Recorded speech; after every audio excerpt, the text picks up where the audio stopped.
From pixels to stone, this is the third chapter of my journey through Bohemia, retracing the footsteps of Henry from Skalitz. This time, the path leads me to the largest city in the game, Kuttenberg, or as we know it today, Kutná Hora. A place of silver and splendor, where history and gameplay meet in the heart of medieval Europe. From the northwest, the view of Kuttenberg, or as we know it, Kutná Hora, unfolds. The medieval landscape gives way to the walled city, its towers rising above the countryside. Through the northwestern gate, Henry enters a town alive with merchants, craftsmen, and the clamor of trade. One of the first landmarks he encounters is the fountain, still standing today, though rebuilt over the centuries. In the Middle Ages, it was not just decoration, but a vital water reservoir for the townspeople, supplied by an elaborate system of wooden pipes. It was here that daily life gathered: women collecting water, children playing, merchants resting their horses. Kutná Hora was no ordinary town. In the 13th and 14th centuries, it became the silver heart of the Kingdom of Bohemia.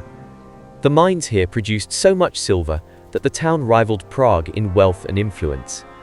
Out of these mines came the famous Prague groschen, one of the most important currencies of medieval Europe.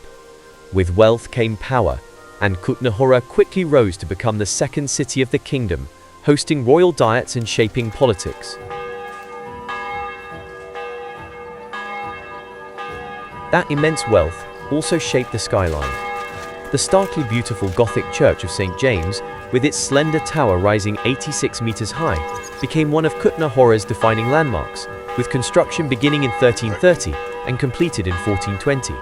Originally, 2 towers were planned, but the ground beneath, weakened by silver mining, could not bear the weight. The unfinished base of the second tower is still visible on the exterior, a silent reminder of that compromise. For its unusual height, the church was once known as the Tall or High Church. But Kutná Hora's fame was not built on silver alone. The city was also known for its vineyards and fine wine, a detail the game playfully hints at in one of its more amusing quests. And even today, you can still see vines growing on the slopes around the town. Wine was not only a source of trade, but also a part of everyday life here. Festivals and feasts often flowed with it, and the vineyards shaped both the economy and the culture of Kutná Hora. As I strolled through the arcades, imagining the bustle of medieval taverns, I couldn't resist enjoying a drink myself.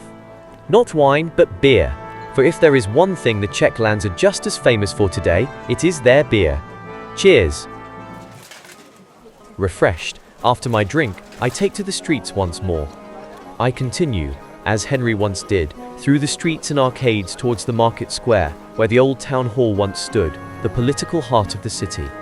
The game captures the shifting balance of power here, especially when Sigismund of Luxembourg briefly gained the upper hand in his struggle for the Bohemian crown, a conflict at the very heart of the story.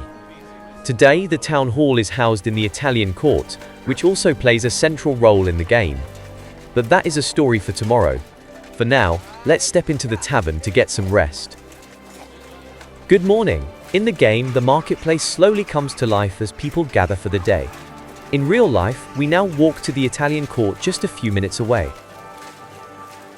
In the game, however, we take the horse, so it takes only a few seconds to get there. In Kingdom Come Deliverance 2, the Italian court plays a central role. Our hero Henry and his friends plot to steal silver stored here, silver that was meant to support Sigismund's cause. Historically, the Italian court was established in the 13th century as a royal mint, where the famous Prague groschen was struck. Later, it also became a royal residence, and the political heart of Kutná Hora, a place where kings stayed and decisions that shaped the kingdom were made. Today, the Italian court still carries that legacy. It houses a museum dedicated to minting and the history of the city, and it continues to serve as Kutná Hora's town hall, the seat of local administration, a living symbol of how the past and the present continue to meet under one roof. From the Italian court, we continue into the final stage of our journey, descending into the valley.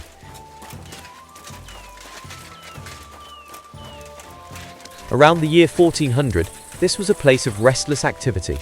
The hillsides cut open by silver mines, wooden huts scattered along the riverbank, and the sound of water wheels powering the crushing mills. Smoke from smelting furnaces drifted into the air, and streams carried both life and labor through the heart of Kutná Hora's industry. Today, the valley tells a quieter story. Green slopes, walking paths, and the calm of nature have replaced the noise of picks and hammers. What was once an engine of wealth and hardship has become a peaceful backdrop to the city's beauty. Walking back up from the valley, the view opens over Kutná Hora. It is a scene that feels timeless, the church tower of St. James visible, just as 600 years ago.